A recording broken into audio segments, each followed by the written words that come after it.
The 2 million Vietnamese Americans in this country often find their stories are still told through the lens of the Vietnam War, which ended almost 50 years ago. But as I learned on a recent trip to the Gulf Coast, a new generation is trying to tell a different story about their lives today. It's part of our arts and culture series, Canvas. For artist Christian Dinh, almost everything he makes contains a tribute to home and to community. At the Orr O'Keefe Museum of Art in Biloxi, Mississippi, Dinh's memories of growing up in a large Vietnamese American family are embedded in his ceramic work, like this porcelain vase where he inscribed his grandmother's recipe for steamed fish. My favorite out of the directions is towards the end when she explains, "You'll know when the fish is ready when the eyeballs turn white." And I remember her telling me that, and I was just like, what does that mean? Can she give me a temperature or something else? Or this enormous rice bowl, a giant replica of the small plastic longevity bowls that are ubiquitous on family tables.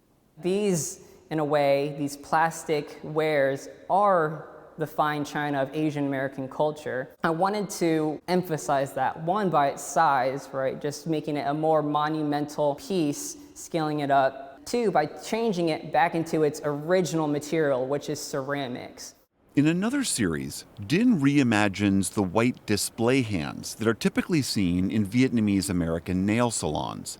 He casts them in porcelain, an homage to his people's success in that industry. The nail salon series was a project that I started in 2020, really around the height of the Asian hate crimes. I knew that I wanted to make this body of work to counteract a lot of the negative energy and the stereotypes and stigmatization that was going on. Over the past 5 decades now, they've really turned that industry into a multi-billion-dollar industry. Besides kind of like the monetary figures, I kind of see it as this beacon of success that trickles down to the entire Vietnamese American community that can be celebrated. And the writings and the symbols that we see on there, what are those? On each set of hands are my different ideas of success within the community. It can be as simple as having a meal with your family, so sharing food, cooking, setting the table. Ultimately, that's what I'm getting at with the work, is that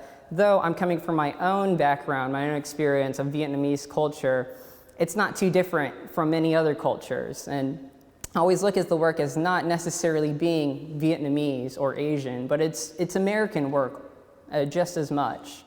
As the child of immigrants raised in the U.S., Dinh wanted to expand what it means to be Vietnamese American today.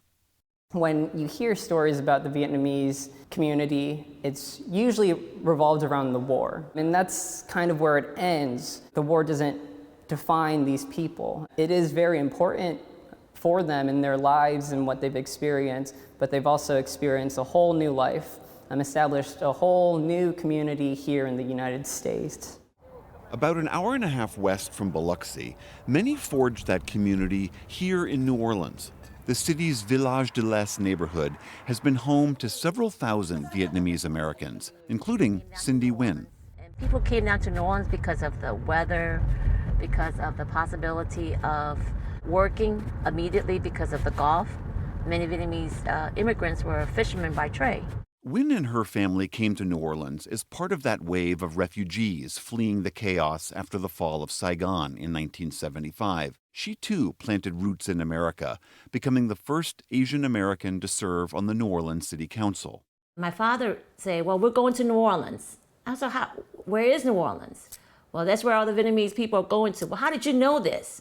Well, we just got word. So we moved to New Orleans where we saw people that looks like us. It was definitely comforting, especially in a new country, right? But just 30 years later, many of those immigrants had to flee their homes again when Hurricane Katrina drove them away. We had a lot of conversation with many of our residents, and they said, well, when Katrina hit, it was just kind of like, where am I going to go? This is the only home I know. But in a show of resilience, Nguyen says her community was one of the first to return and among the fastest to rebuild. 5 years later, though, another blow. The BP oil spill devastated the Gulf's fishing industry and the livelihoods of many Vietnamese American shrimpers. But again, Nguyen says, there was rebirth, a shift to farming in community-owned cooperatives like this. It's something to do with resilience and community. It's something to do with family.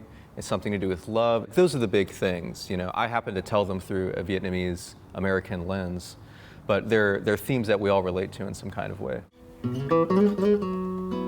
Vietnamese American composer Dylan Tran's first instrument was an old hand-me-down guitar passed from older brothers. But it was working in his father's laundromat where he was first inspired to weave his family's heritage into his own work. It was a couple years after my dad had passed, and I was working at the laundromat that he owned, sitting in his office, smelling his smell. And while I was in there, I would be listening to classical, traditional court Vietnamese music, and I had my manuscript paper, and in between mopping the floor and cleaning out the dryers and everything, I would go to the office and just transcribe, and I would write down everything I was hearing and try to get it as close as I possibly could. Those ideas were central to his string quartet composition called Number One on Viet Themes. It became the score for the documentary Uncle at Sea about the struggles of a Gulf Coast Vietnamese American fisherman.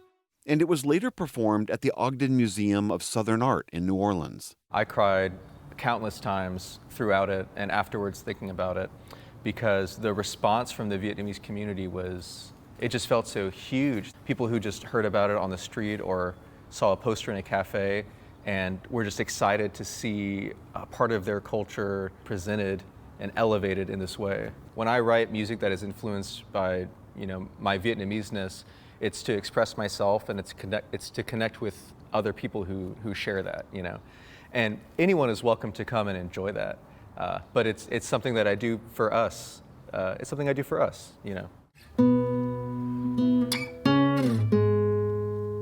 And while this younger generation innovates, the timeless theme of resilience is threaded through their work.